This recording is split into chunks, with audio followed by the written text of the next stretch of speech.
L'art que je pratique, c'est de l'art narratif. Chacune de ses œuvres raconte des mythes et des récits fantastiques.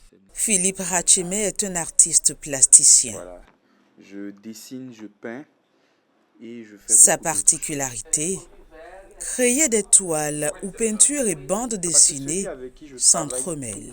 Les histoires fantastiques, les héros mythologiques qui passionnent depuis tout petit. Cette envie m'a poussé à faire des recherches sur les mythologies.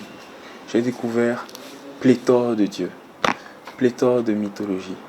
Mais quand on s'y intéresse de plus près, on se rend compte qu'il y a des similitudes, des symboles qui se ressemblent, des couleurs qui sont répétées, des éléments qui sont répétitifs. On se dit comment est-ce que on en arrive à avoir de telles similarités sans s'être jamais rencontrés.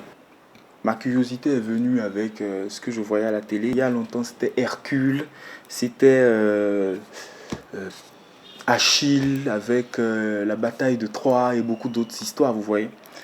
Donc, je me suis dit, mais pourquoi il n'y en a pas pour Revioso? Pour Ogou.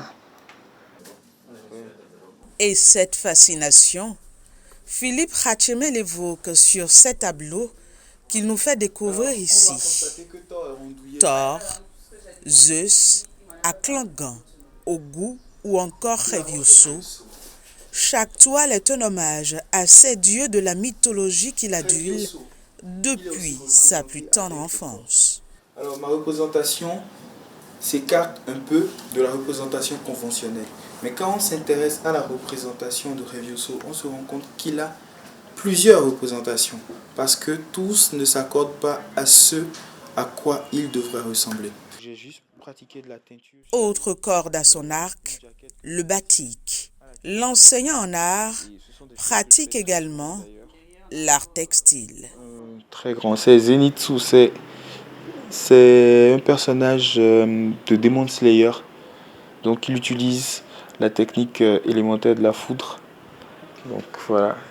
Ici nous avons une jaquette Berserk où je représente Griffith, le super méchant de l'œuvre.